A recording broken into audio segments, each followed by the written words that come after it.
Happy New Year, all of you, and I wish happy and prosperous Happy New Year for you. Today we start Business Services Lecture 3, Communication Services.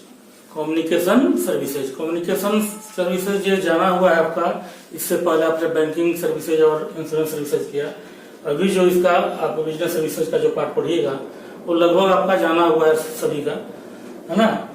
Communication services में जो बचा हुआ है postal services ना, postal services में ही communication services में क्या कहा जाता है, पोस्टल सर्विसेज और टेलीकॉम सर्विसेज। इसके बाद अब क्या आएगा, है ना, ट्रांसपोर्टेशन आएगा, और उसके बाद क्या आएगा ना, लास्ट टॉपिक वेयर हाउसिंग आएगा। तो कम्युनिकेशन सर्विसेज जो है क्या करता है ना, जो आपका जो कुछ पोस्टल फैसिलिटी जो है, जो टेलीकॉम फैसिलिटी जो है उसको ये प्रोवाइड करता है।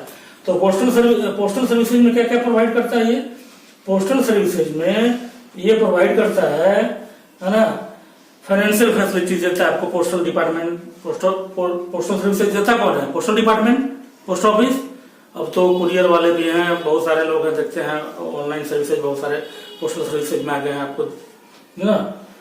तो ओल्ड और न्यू मिला करके आप अगर बता सकते हो कि पोस्टल सर्विसेज क्या क्या फैसिलिटी देता है ना, तो उसी से इसका जो क्या है क्लियर हो जाएगा आपका, है ना। क्योंकि टोटल वही वर्क करता है जो ये है। तो है क्या क्या करता है भाई ये, फर्स्ट ये करता है फाइनेंशियल फैसिलिटी देता है ये, मतलब रुपया पैसा आप जमा कर सकते हो, निकाल सकते हो। मेल फैसिलिटी, कहीं कोई है ना, मेल फैसिलिटी में क्या है भाई, आपको जो है ना कोई सामान को मेल करना है ना, एक से दूसरी जगह। ग्रीटिंग का मेल फैसिलिटीज में बहुत सारी फैसिलिटी आती है, केवल मतलब सामान या गुड्स ही नहीं केवल, है ना। मेल फैसिलिटी में आता है ग्रीटिंग कार्ड, जैसे ग्रीटिंग कार्ड भेजना होगा हमको न्यू ईयर का, तब तो आप लोग मोबाइल से ही भेज लेते हो, है ना, सोशल मीडिया के थ्रू। पहले हम लोग भेजते थे, है ना, कार्ड आता था, है ना, और उस पर लिख कर हम लोग भेजते थे, है ना। नंबर भी मीडिया पोस्ट, है ना, मीडिया पोस्ट, है ना, कोई भी अगर हम लोग पोस्ट करते हैं, है ना, तो वो किस पोस्ट ऑफिस ही करता है। चाहे वो आपको, अब तो बोलना भी आप लोग को उस बात को समझ में नहीं पाइएगा। पोस्ट कार्ड होता था, इनवेलप होता था, है ना, अंतरदेशीय होता था, है ना, तो उसको हम लोग मीडिया पोस्ट करते हैं। मनी ट्रांसफर, पोस्ट ऑफिस में भैया एक जगह से दूसरी जगह मनी ट्रांसफर आप कर सकते हो, जैसे बैंक करता है। स्पीड पोस्ट, है ना, एकदम 2 से 3 दिन में पहुंच जाएगा जहां आपको भेजना है ना। ई बिल पोस्ट, अब तो भाई इंटरनेट बिल पोस्टिंग हर एक जगह सुविधा है ना, बिल पोस्ट करने का, है ना। पहले जो आप केवल पोस्ट इसके द्वारा, डाक के द्वारा जो जाता था, अब वो क्या होता है, इलेक्ट्रॉनिक मीडिया के थ्रू भेज सकते हो। तो है ना, पोस्टल कम्युनिकेशन सर्विसेज में पहला हम लोग पोस्टल सर्विसेज समझा। उसके बाद है टेलीकॉम सर्विसेज। क्या है, टेलीकॉम सर्विसेज। इसका भी है ना, टेलीकॉम सर्विसेज है क्या, तो जो आप आज के डेट में जो मतलब टेलीफोन रिलेटेड, मोबाइल हो, ठीक, सेलुलर फोन हुआ, मोबाइल हुआ, वो तो एक ही चीज है। टेलीफोन जो फिक्स जो टेलीफोन होता है, सारी चीजें, है ना, किसका पार्ट है, टेलीकॉम सर्विसेज का। ये कितने टाइप का होता है भाई, है ना। तो टाइप अगर आप देखोगे तो टाइप लगभग, है ना, 5 टाइप्स का होता है ये। क्या क्या होता है, फर्स्ट सेलुलर फोन, है ना, सेलुलर मोबाइल सर्विसेज जो हम लोग सब लोग यूज करते हो, है ना, सब लोग यूज करते हो भाई, जितना भी। अब कंपनी का क्या क्या नाम बोले, एप्पल है ना, Xiaomi का यूज करते हो, है ना, MI का यूज करते हो। फिक्स लाइन सर्विसेज, वही टेलीफोन जो घर में जो होता है ना, रिंग आप डायल करो दूसरों को, उसके घर में आएगा या ऑफिस में, है ना। एक तरफ क्या होता है उसका टेलीफोन सर्विसेज में, एक तरफ बोलने वाला होता है, एक तरफ, है ना, सुनने वाला होता है उसमें। केबल सर्विसेज में क्या होता है भाई, केबल सर्विसेज तो घर घर में केबल लगा होता है। क्या भाई, डिश वाला जो है एक फिक्स एरिया में होता है वो। अगर मान लीजिए हमारे एरिया में, मान लीजिए 3 मोहल्ले को कवर कर रहा है, 4 मोहल्ले को, अगले 4 मोहल्ले में, है ना, वो कवर करता है, जो है ना जो आप आज के डेट में देखते हो कि भाई इतना चैनल हमारा चलता है ना, तो उसका बना हुआ है, उसका फी भी बना हुआ है। अगर आप 200 चैनल चलाते हो लगभग, तो कुछ फी है 300, जितने आप देखोगे जो सुविधा लोगे उसका पेमेंट करोगे। ये है VSAT सर्विसेज, ये गवर्नमेंट लेती है। और बिजनेस, बड़े बड़े बिजनेस हाउसेज जो आप देखते हो है ना, उसमें क्या था, बड़ा उसमें स्मूथ और एकदम कहीं कोई रुकावट नहीं उसका होता है। थोड़ा महंगा तो होता है ना, लेकिन क्या होता है कि बहुत सुविधाजनक होता है, कंफर्टेबल होता है। और DTH तो पता ही होगा आज के डेट में, टाटा का DTH, तो रिलायंस का DTH सेवा क्या है, इसमें आपको वाईफाई और दोनों तरह का सर्विस, केबल सर्विसेज आप इसका यूज करते हो। अगर हमको लोकल डिश नहीं लेना है तो DTH लगवा लिए, तो जो गोला एंटीना आता है देखे होंगे, है ना। तो क्या हमने देखा टेलीकॉम सर्विसेज में, है ना, कि cellular mobile services, fix line services, cable services, VSAT services और DTH सर्विसेज, है ना। तो इसके साथ हम लोग फिर नेक्स्ट स्लाइड में, तो इस स्लाइड में हम लोग ट्रांसपोर्टेशन और वेयर हाउसिंग करेंगे।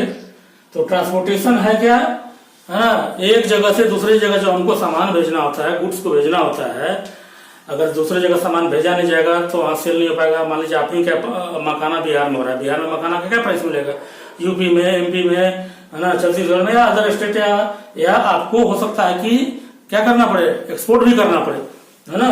तो उसके लिए क्या जरूरत पड़ेगी, ट्रांसपोर्टेशन। तो ट्रांसपोर्टेशन में केवल क्या होता है, केवल मतलब जो ट्रक या बस या क्या ट्रेन या शिप, बहुत सारी चीजें उसमें आती हैं, क्योंकि वो भी एक सामान एक जगह से दूसरी जगह ले जाता है, ठीक है।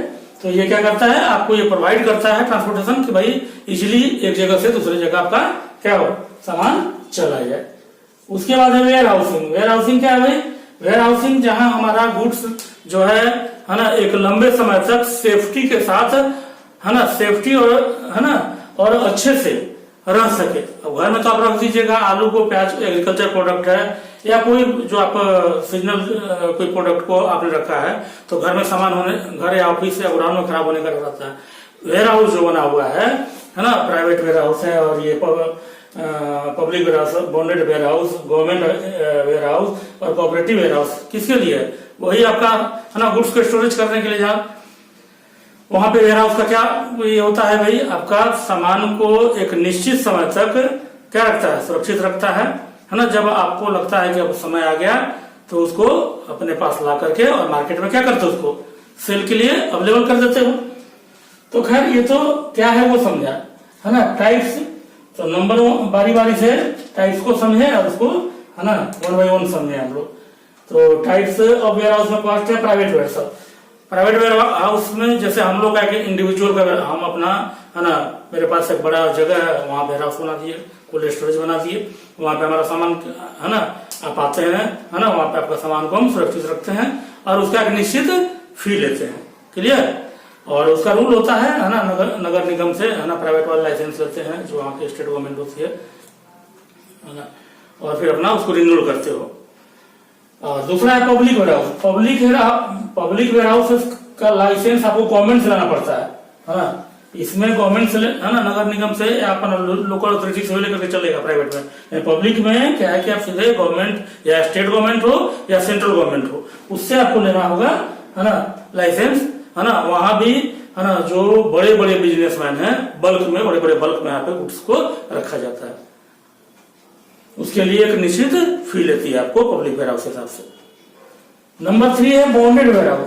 बॉन्डेड वेयर हाउस भी गवर्नमेंट ही लाइसेंस देती है, लेकिन इसमें इंपोर्टेड गुड, है ना, इंपोर्टेड जो बाहर का गुड्स आप खरीद करके लाते हो, वो इसमें बड़े बड़े बिजनेस हाउस क्या करते हैं, इंपोर्टेड गुड्स को रखते हैं। क्यों, कि अगर एक सही समय आएगा तो हम उसको क्या करेंगे, सेल के लिए अवेलेबल करेंगे मार्केट में। गवर्नमेंट वेयर हाउस है, अब यहाँ पे सिंपली भाई नाम से ही पता चल रहा है आपको कि सिंपली ओनर कौन है उस वेयर हाउस का, है ना, गवर्नमेंट है ना। गवर्नमेंट, है ना, अपना सब्सिडी रेट पे भी अपना क्या करती है, खासकर एग्रीकल्चर प्रोडक्ट यहाँ रखा जाता है ना, जो धान होता है ना। FCI का नाम सुने होंगे, फूड कॉर्पोरेशन, है ना, और उससे रिलेटेड और गवर्नमेंट की एजेंसी है ना, वो गवर्नमेंट वेयर हाउस है ना। और नंबर 4 है कोऑपरेटिव वेयरहाउस। इसमें क्या होता है कि जो मार्केटिंग वाले जो होते हैं, है ना, जो मार्केटिंग एजेंसी वाले जो होते हैं, क्या करते हैं, वो मिल करके कोऑपरेटिव हाउस बनाते हैं और कोऑपरेटिव वेयरहाउस बनाते हैं, है ना। वहाँ चीप एंड बेस्ट होता है, अंतर वही होता है, वहां भी सामान सुरक्षित रहेगा, वहां भी सामान आपको समय पे जब जरूरत होती है तभी आपको सेल के लिए अवेलेबल कराएंगे। लेकिन वहां क्या होता है कि मिल करके आप लोग, है ना, 10 लोग मिलकर के कोऑपरेटिव क्या बना दिए, वेयरहाउस बना दिए। क्लियर। अब है इसके बाद क्या है कि टाइप जान लिया इसका, तो अब हम लोग जानना चाहेंगे, है ना, फंक्शन ऑफ वेयरहाउस। क्या जानना चाहेंगे, function of warehouse. Function of warehouse क्या है भाई, है ना। फर्स्ट इसका जो फंक्शन है, पहला जो काम है क्या है, कंसोलिडेशन। कंसोलिडेशन का मतलब कि सामान को एक जगह एकत्रित करना, एक्युमुलेट करना, है ना। क्लियर। नंबर 2 है ब्रेकिंग द बल्क। जो बड़े बड़े बल्क में सामान तो भाई ट्रकों से आता है ना, ट्रेन का मतलब बड़े बड़े जो ट्रक है ना, उससे सामान आती है, तो उसको क्या क्या करते हैं, वो बल्क को ब्रेक करके छोटा छोटा करके उसको सुरक्षित रखा जाता है। अब एक जगह उतना एक ट्रक या 2 ट्रक नहीं रखा जा सकता है। Number 3 stock piling. Stock piling का मतलब होता है कि जो स्टॉक जो है ना, बड़े बड़े बल्क में जो है उसको स्मॉलर यूनिट में उसको ये कर करके और सेफ्टी के साथ उसको पैक करके भी, है ना, आपका काम होता है रखना, किसका, वेयरहाउस का, है ना। और जब जरूरत उसमें कैटेगरी बनाया जाता है, जैसे जो सीजनल जो आपका प्रोडक्ट है ना, उसको अलग, जो अभी जरूरत है उसको अलग, है ना। तो इस तरह से करके, है ना, आपको स्टॉक पाइल किया रहता है अलग अलग भाग में। जिसका डिमांड पहले उसको पहले, जिसका डिमांड उसके बाद है उसके बाद, एकदम लास्ट में जिनका डिमांड होगा, है ना, सीजन के अनुसार, तो सबसे लास्ट में। तो इसको बोला जाता है स्टॉक पाइलिंग। उसके बाद है value added services. Value added services क्या है, सामान आप लाते हो तो उसमें टूट फूट जाता है, या आपका पैकिंग अट्रैक्टिव नहीं है, तो पैकिंग आपका रीपैकिंग करता है, वो ब्रांडिंग करता है, ग्रेडिंग कर देता है वो आपका वेयरहाउस है ना। तो इसको बोला जाता है value added services. Price stabilisation. Price stabilisation क्या फंक्शन है भाई, सामान रखा हुआ है, आप जल्दी नहीं निकालते हो, क्यों, उतना ही जितना डिमांड होता है, अब ज्यादा इसलिए नहीं निकालते हो कि प्राइस गिर जाएगा ना, ज्यादा सप्लाई मार्केट में दे दोगे क्या हो जाएगा, प्राइस गिर जाएगा। तो आप इतना ही छोड़ते हो जिससे आपका प्राइस स्थिर रहता है, उतना ही डिमांड के अनुसार ही आपको क्या करते हो, मार्केट में अवेलेबल करा। अब बताओ डिमांड है 100 का, आप दे दोगे 200, तो तुमको कम में सेल करना पड़ेगा, प्राइस गिर जाएगी। तो ये प्राइस स्टेबलाइजेशन का भी काम करता है। क्लियर। एंड लास्ट है फाइनेंसिंग।